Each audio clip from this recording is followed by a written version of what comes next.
اعوذ باللہ من الشیطان الرجیم بسم اللہ الرحمن الرحیم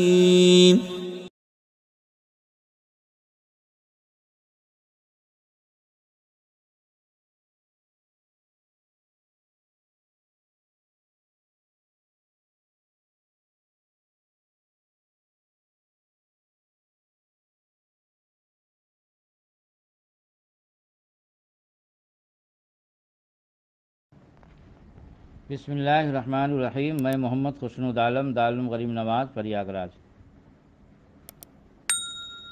جماعت ثابیہ کے بچوں سے مخاطب ہوں اور نخبۃ الفکر کا درس چل رہا ہے۔ مصنف فرماتے ہیں وَمِنْهَا الْمَشْهُورُ اِذَا كَانَتْ لَهُ طُرُقٌ مُبَايِنَةٌ سَالِمَةٌ مِنْ ضُعَفِ الرُّوَاةِ والعلل وممن سرها بإفادة العلم النظری الاستاذ ابو منصور البغدادی والاستاذ ابو بکر ابن فورک وغیرہما، یعنی اور اسی سے مشہور ہے جبکہ اس کے طرق متعدد اور مباین ہوں، ضعف روات اور علل سے سالم اور محفوظ ہوں، اور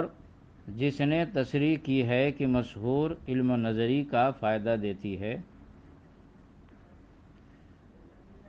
اس میں ابو منصور بغدادی اور استاد ابو بکر ابن فورک وغیرہ ہیں۔ یہ عبارت کا ترجمہ ہوا۔ اس عبارت کا مطلب یہ ہے کہ وہ خبر واحد جس کو کچھ خارجی قرائن ایسے عارض ہو جاتے ہیں جس کی وجہ سے جو قرائن کو سمجھتا ہے اور ان قرائن میں غور و فکر کی صلاحیت رکھتا ہے تو اسے خبر واحد اور خبر مشہور سے بھی علم یقینی نظری حاصل ہو جاتا ہے، مگر یہ خبر متواتر کے خلاف نہیں، کیونکہ خبر متواتر سے جو علم یقینی حاصل ہوتا ہے وہ علم یقینی بدیہی ہے، یعنی بغیر غور و فکر کی پہلی سماعت میں، اور جو خبر واحد یا خبر مشہور سے قرائن کے سبب علم یقینی حاصل ہوتا ہے وہ نظری ہے، کیونکہ ان قرائن میں جو غور و فکر کی صلاحیت رکھتا ہے تو اسی کو علم یقینی حاصل ہوگا، جو غور و فکر کی صلاحیت نہیں رکھتا ہے ظاہر ہے اس کو حاصل نہیں ہوگا۔ تو دونوں میں فرق ہوا، کیونکہ وہ علم یقینی بدیہی ہے، یہ علم یقینی نظری ہے۔ علم یقینی بدیہی عوام و خواص سب کو حاصل ہو جاتا ہے، علم یقینی نظری اہل نظر ہی کو حاصل ہوتا ہے، سب کو حاصل نہیں ہو سکتا ہے۔ تو انہی قرائن میں سے دوسری صورت، دوسری قسم خبر مشہور کی ہے، لیکن خبر مشہور میں بھی مطلقاً نہیں، بلکہ اس کے ساتھ شرط یہ ہے، یعنی علم نظری یقینی کا افادہ کرنے کے لیے شرط یہ ہے کہ اس کی متعدد اور مختلف یعنی الگ الگ کئی سندیں ہوں جو خبر متواتر تک نہ پہنچتی ہوں، اور وہ ساری سندیں ضعف اور علل سے محفوظ ہوں۔ علل علت کی جمع ہے، اور اصول حدیث میں علت کا کیا مطلب ہے یہ آگے اس کی تفصیل آ رہی ہے، مصنف تفصیل کے ساتھ بیان فرمائیں گے کہ اصول حدیث میں علت کہتے ہیں راوی کے اندر ایسی کمی، باریک اور خفیف کمی، ایسی دقیق کمی جس کو ماہر محدث ہی پہچان سکتا ہے اور ہر محدث نہیں پہچان سکتا۔ تو ضعف اور علل سے محفوظ ہو، جن محدثین نے اس بات کی صراحت کی ہے کہ محتف بالقرائن، یعنی وہ خبر مشہور جو قرائن سے محاط ہو، وہ علم نظری یقینی کا افادہ کرتی ہے، اس کی دوسری قسم خبر مشہور بھی مفید علم نظری یقینی ہے۔ تو ان کی صراحت کرنے والوں میں خصوصیت کے ساتھ استاد ابو منصور بغدادی اور استاد ابو بکر ابن فورک کا مصنف نے نام لیا ہے، کیونکہ یہ دونوں بہت بڑے محدث ہیں، اور کسی بھی فن میں اس فن کے بڑوں کا نام بطور تائید کے لیا جاتا ہے تو مدعی کی بات مضبوط ہو جاتی ہے۔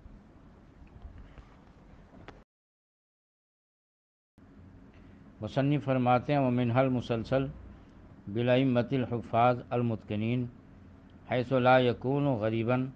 کالحدیث الذی یرویہ احمد بن حنبل مثلا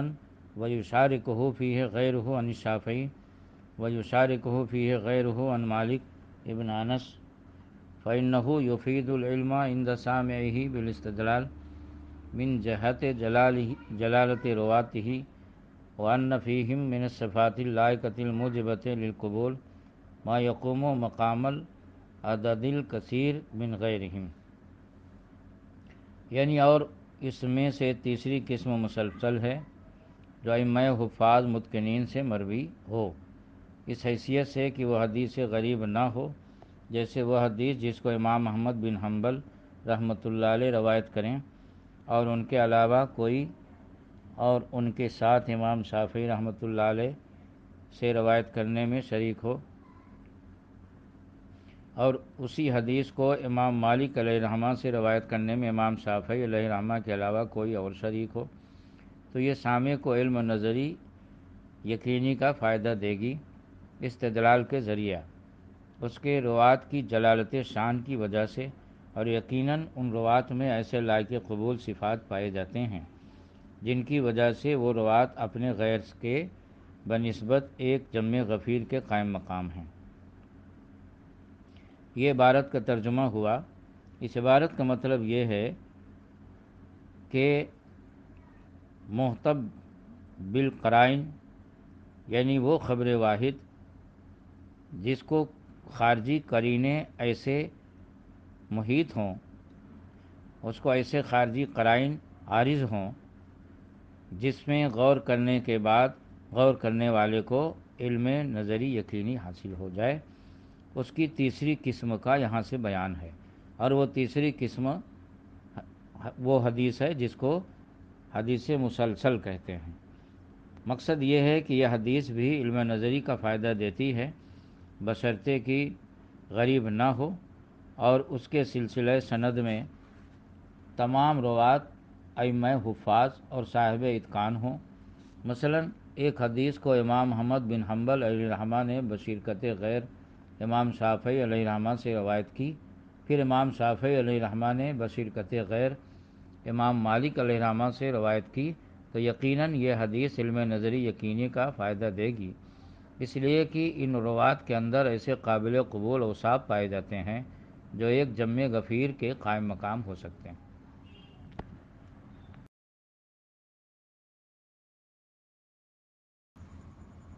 مصنف فرماتے ہیں ولا یتشکک من لہ ادنی ممارسہ بالعلم و اخبار الناس ان مالکا مثلا لو شافہہ بخبر لعلم انہ صادق فیہ فاذا ضاف الیہ ایضا من ہوا فی تلک الدرجۃ ازداد قوہ وبعد عما یخشی علیہ من السہو، یعنی اور اس میں شک نہیں کہ جس شخص کو علم حدیث اور لوگوں کی اخبار میں ادنا سی مہارت ہوگی تو وہ جان لے گا کہ وہ اس خبر میں صادق ہے۔ مثلا امام مالک علیہ رحمہ بلا واسطہ کسی خبر کو روایت کریں، پھر جب اسی درجہ کا راوی مل جائے تو قوت میں زیادتی ہو جائے گی، اور امام مالک علیہ رحمہ پر جس سہو کا خوف تھا وہ دور ہو جائے گا۔ یہ عبارت کا ترجمہ ہوا۔ اس کا تعلق پچھلے سبق سے ہے، یعنی وہ خبر واحد یا خبر مشہور جس کو خارجی قرائن عارض ہوں، اور ایسے قرائن عارض ہوں کہ جو ان میں غور و فکر کی صلاحیت رکھتا ہے، اسے علم نظری یقینی خبر واحد اور خبر مشہور سے بھی حاصل ہو جاتا ہے۔ انہی میں سے ایک حدیث خبر مسلسل ہے جس کی روایت کرنے والے ائمہ مجتہدین ہوں، یعنی ایسے ائمہ جو فقیہ بھی ہوں اور محدث بھی ہوں۔ ان کا درجہ اور مرتبہ چونکہ اتنا بلند ہوتا ہے کہ ان کے درجے و مرتبے کا انہی کے ساتھ کوئی اور اسی درجے و مرتبے کا ہو تو جو ان کے مرتبے کو سمجھتا ہے، ان کے مراتب کا عارف ہے، اسے علم نظری یقینی حاصل ہو جائے گا۔ عبارت کا ماحصل یہ ہے کہ جس حدیث کو امام مالک علیہ رحمہ جیسا امام فن روایت کرے تو سننے والے کو شبہ نہیں ہوگا، ہاں سہو کا احتمال رہے گا کہ ممکن ہے کہ امام مالک علیہ رحمہ سے نقل کرنے میں سہو اور بھول چوک ہو گئی ہو، مگر جب اسی حدیث کو امام مالک علیہ رحمہ کا ہم پلہ اور انہی کے درجے کا امام فن نے روایت کر دیا ہو، یعنی ان کا ہم پلہ اور ہم درجہ ان کے ساتھ شریک ہو گیا ہو، تو اب امام مالک علیہ السلام کی روایت میں جو سہو کا اندیشہ تھا، بھول چوک کا خطرہ تھا، وہ بھی ختم ہو گیا، اور جو ان دونوں کے مراتب و مدارس کو جانتا ہے اسے علم نظری یقینی حاصل ہو جائے گا۔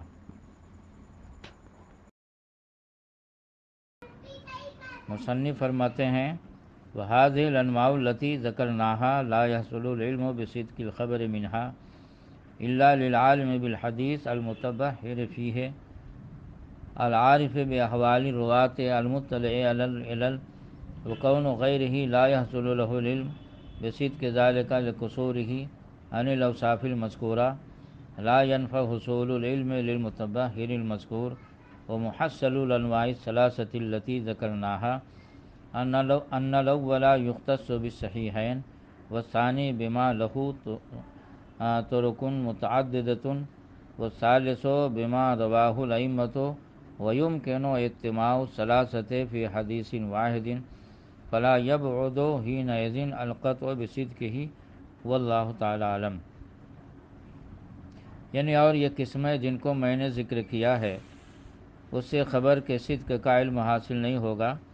مگر اس شخص کو جو فن حدیث کا عالم اور متبحر ہو اور روات کے احوال سے واقف ہو اور علتوں پر مطلع ہو، اور اس کے غیر کو جو متبحر فی علم الحدیث نہ ہو، اس کو خبر کے صدق کا یقین حاصل نہ ہوگا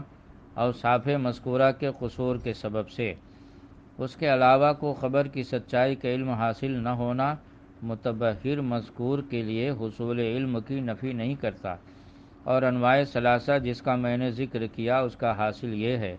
کہ قسم اول صحیحین کے ساتھ مختص ہے، اور قسم دوم ان احادیث کے ساتھ مختص ہے جن کے لیے متعدد طرق ہوں، اور قسم سوم ان احادیث کے ساتھ مختص ہے جن کو ائمہ فن نے روایت کیا ہو،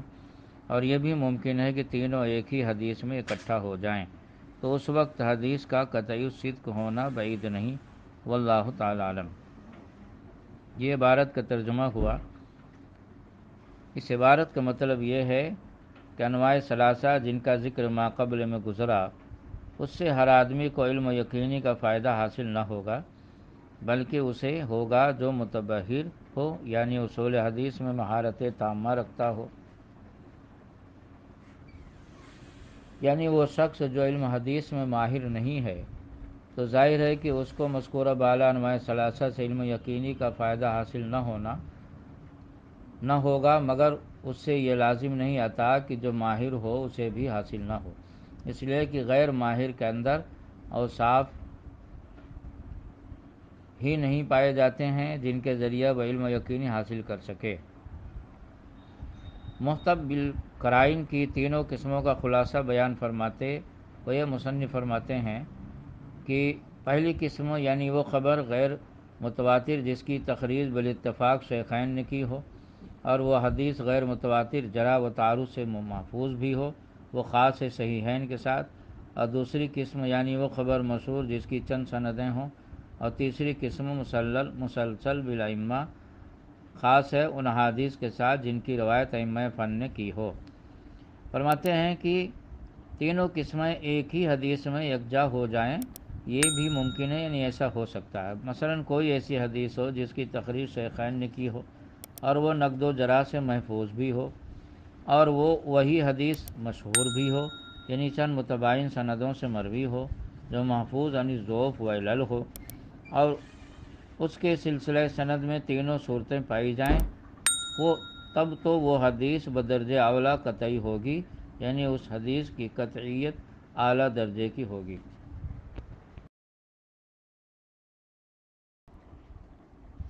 مصنف فرماتے ہیں ثم الغرابۃ اما ان تکون فی اصل السند اے فی الموضع الذی یدور الاسناد علیہ ویرجع ولو تعددت طرق الیہ وهو طرفہ الذی فیہ صحابی او لا یکون کذلک بأن یکون التفرد فی اثنائہ یرویہ عن الصحابی اکثر من واحد ثم یتفرد بروایتہ عن واحد منہم شخص واحد، یعنی پھر غرابت یا تو اصل سند میں ہوگی، یعنی اس جگہ جہاں سند دائر ہوتی ہے اور لوٹتی ہے، اگرچہ اس کے طرق متعدد ہو جائیں، یہ وہ طرف ہے جس میں صحابی ہو یا ایسا نہ ہو بلکہ تفرد سند کے درمیان میں ہو، اس طرح کہ صحابی سے روایت کرنے والے تو ایک سے زائد ہوں، پھر ان میں سے کسی ایک سے روایت کرنے میں کوئی شخص منفرد ہو جائے۔ یہ عبارت کا ترجمہ ہوا۔ اس عبارت کا مطلب یہ ہے کہ حدیث غریب اس حدیث کو کہتے ہیں جس کا راوی اپنے شیخ سے تنہا روایت کرے، اور یہ تفرد عام ہے، خواہ ہر طبقہ میں ہو یا کسی ایک طبقہ میں۔ پھر حدیث غریب کی دو قسمیں ہیں، ایک فرد مطلق، دوم فرد نسبی۔ فرد مطلق اس حدیث کو کہتے ہیں جس کی ابتدائے سند میں یعنی طبقہ تابعین میں تفرد ہو، بہیں طور کی صحابی سے ایک ہی تابعی نے روایت کی ہو۔ فرد نسبی وہ حدیث غریب ہے جس کی سند کے آغاز میں تفرد نہ ہو، اس کے علاوہ کسی طبقہ میں تفرد ہو، خواہ درمیان میں ہو یا آخر میں۔ اصل سند سے مراد یہاں پر کیا ہے؟ یہاں اصل سند سے مراد سند کی ابتدا، جہاں سے سند شروع ہو، جیسے صحابی۔ باقی اصل کے لفظی معنی ما یبتنی علیہ الشیء، یعنی جس پر کسی چیز کی بنیاد رکھی جائے، اور اصطلاح میں کئی معنی آتے ہیں۔ راجح جیسے بولتے ہیں الکتاب اصل بالنسبت الی القیاس، یعنی کتاب راجح ہے بنسبت قیاس کے۔ دوم مستصحب، یعنی شے کی اصلی حالت، جیسے کہا جاتا ہے طہارت الماء اصل، یعنی پانی کی اصلی حالت پاکی ہے۔ سوم قاعدہ، مثلا الفاعل مرفوع اصل من اصول النحو، یعنی فاعل کا مرفوع ہونا علم نحو کے قاعدوں میں سے ایک قاعدہ ہے۔ چہارم دلیل، جیسے اصل الحکم الدلیل، مسلم الثبوت، صفحہ نمبر 5-6 پر یہ تفصیل موجود ہے۔ اور مصنف کا یہ کہنا کہ وہ ہوا طرفہ الذی فیہ صحابی، تو اس عبارت کا مطلب یہ ہے کہ فرد مطلق وہ حدیث ہے جس کو تنہا صحابی نے روایت کیا ہو، مگر صحیح یہ ہے کہ اس سے تابعی کا تفرد مراد ہے، اس لیے کہ صحابی کا تفرد مضر نہیں، کیونکہ سارے صحابی بحکم حدیث عادل ہیں، لہذا عبارت مسامحات میں سے معلوم ہوتی ہے، جیسا کہ اس بات کی صراحت نزہۃ النظر صفحہ نمبر 22 حاشیہ نمبر 3 پر خود محشی نے کر دی ہے۔ اور ابتدائے سند میں تفرد نہ ہو بلکہ تابعی کے بعد راوی منفرد ہو، بہیں طور کی صحابی سے روایت کرنے والے متعدد ہوں، پھر اس کے بعد کہیں یا راوی منفرد ہو گئے ہوں۔ خلاصہ یہ کہ صحابی سے تنہا روایت کرے تو فرد مطلق، اب اگر صحابی سے تو متعدد راویوں نے روایت کی مگر اس کے بعد کہیں کسی طبقہ میں تفرد پایا گیا تو فرد نسبی کہیں گے۔ مصنف فرماتے ہیں فالاول الفرض المطلق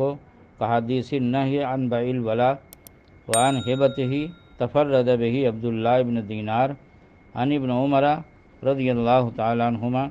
وقد ينفرد به راو عن ذلك المنفرد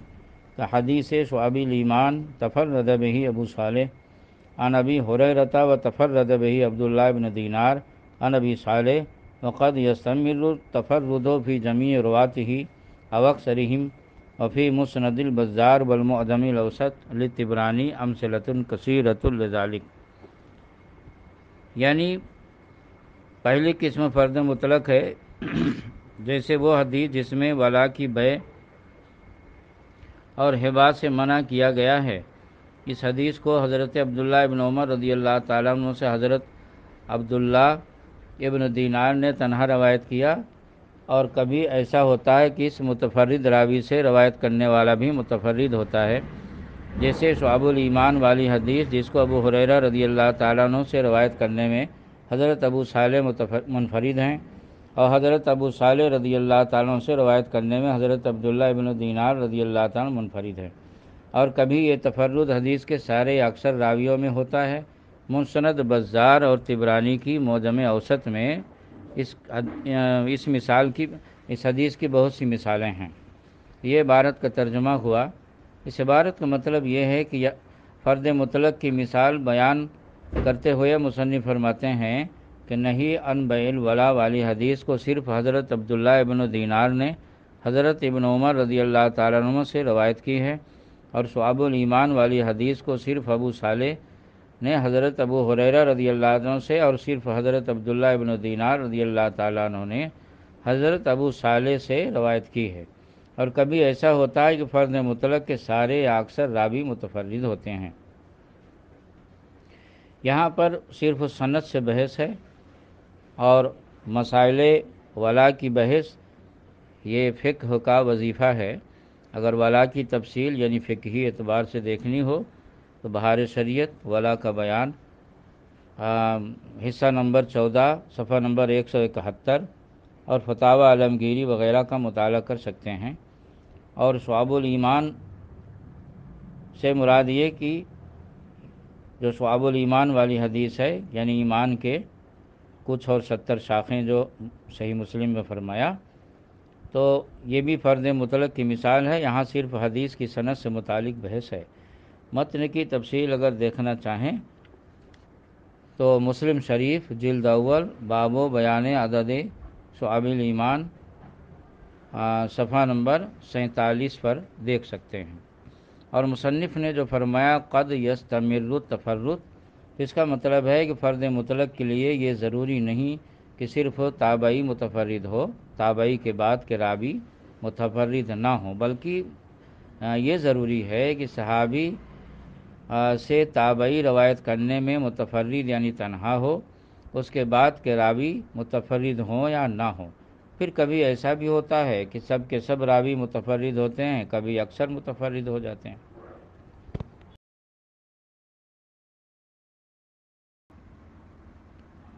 مصنف نے فرمایا تھا وفی مسند البزار والمعجم الاوسط للطبرانی امثلۃ کثیرۃ لذالک. سبق کا ترجمہ اور تشریح آپ حضرات سماعت کر چکے ہیں. آج صرف یہ بتانا ہے حدیث کی کتابوں میں کبھی حدیث کی کسی کتاب کو مسند کہا جاتا ہے، کسی کو معجم کہا جاتا ہے، کسی کو جامع کہا جاتا ہے، اور کسی کو مفرد کہا جاتا ہے وغیرہ وغیرہ. بہت سے نام حدیث کی کتابوں کے ہیں. تو حدیث کی کتابوں کے محدثین جو الگ الگ نام رکھتے ہیں تو اس کا کیا مطلب ہے، اس کی تفصیل آج آپ حضرات کی سماعت تک پہنچانے کی کوشش کرتا ہوں. کہ تدوین کے اعتبار سے حدیث کی کتابوں کی 13 قسمیں ہوتی ہیں. اصول حدیث کی زبان میں، اصول حدیث کی اصطلاح میں حدیث کی کتابوں کی 13 قسمیں ہیں. جامع، سنن، معجم، مسند، جز، مفرد، غریبہ، مستدرک، مستخرج، رسالہ، اربعین، اعمالی، اطراف، یہ 13 قسمیں حدیث کی ہوتی ہیں، اور ان سب کی اصطلاحی تعریف اور مفہوم ہے، جس کو آج آپ حضرات کو سمجھنا ہے۔ جامع حدیث کی اس کتاب کو کہتے ہیں جس میں 8 مضامین ہوں، اور وہ 8 مضامین کیا ہیں؟ وہ یہ ہیں: عقائد، احکام، تفسیر، سیر، مغازی، آداب، مناقب، فتن، شرائط، علامات قیامت۔ جیسے بخاری، مسلم، ترمذی میں اگرچہ یہ 8 باتیں ہیں، مگر تفسیر برائے نام ہے، اس لیے یہ جامع نہیں، سنن میں داخل ہے۔ اور سنن کہتے ہیں حدیث کی اس کتاب کو جس میں ابواب فقہ کی ترتیب سے احکام سے متعلق حدیثیں ہوں، جیسے سنن ابو داؤد، نسائی، ابن ماجہ۔ اور مسند حدیث کی اس کتاب کو کہتے ہیں جس کی ترتیب صحابہ کرام کے مراتب کے اعتبار سے ہو، جیسے مسند امام احمد بن حنبل۔ اور معجم کہتے ہیں حدیث کی اس کتاب کو جس کی ترتیب میں اساتذہ کے مراتب کا لحاظ ہو۔ جز کہتے ہیں حدیث کی اس کتاب کو جس میں کسی ایک مسئلہ سے متعلق احادیث مذکور ہوں، جیسے جز قرات۔ مفرد حدیث کی اس کتاب کو کہتے ہیں جس میں صرف ایک شیخ کی مرویات جمع ہوں۔ غریبہ کہتے ہیں حدیث کی اس کتاب کو جس میں صرف ایک تلمیذ کے مفردات مذکور ہوں۔ مستدرک کہتے ہیں اس کتاب کو جس میں ان احادیث کو درج کیا جائے جو کسی مصنف سے رہ گئی ہوں، جیسے حاکم کی مستدرک علی الشیخین۔ مستخرج حدیث کی اس کتاب کو کہتے ہیں جس میں کسی اور کتاب کی احادیث کے ثبوت کے لیے اس کتاب کے شیخ الشیخ کی دوسری سندوں کو ذکر کیا جائے، جیسے مستخرج لابی نعیم۔ رسالہ حدیث کی اس کتاب کو کہتے ہیں جس میں جامع کے 8 عنوانوں میں سے مخصوص عنوانوں سے متعلق احادیث مذکور ہوں، جیسے امام محمد کی کتاب الزہد والادب۔ اربعین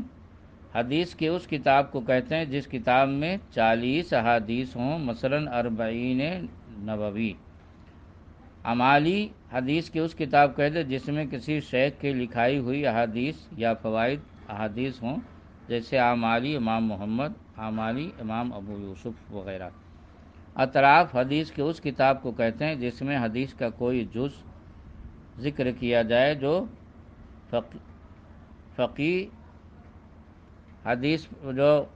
فقیہ حدیث پر دلالت کرتا ہو، پھر اس حدیث کی تمام سندوں کو۔ اطراف وہ کتاب جس میں حدیث کا کوئی ایسا جز ذکر کیا جائے جو بقیہ حدیث پر دلالت کرتا ہو، پھر اس حدیث کی تمام سندوں کو ذکر کر دیا جائے، یا اس میں کچھ مخصوص کتابوں کی سندیں ذکر کی جائیں، جیسے اطراف الکتب لابی العباس اور اطراف مزی۔ نزہۃ القاری جلد اول صفحہ نمبر 47 48 پر یہ تفصیل موجود ہے۔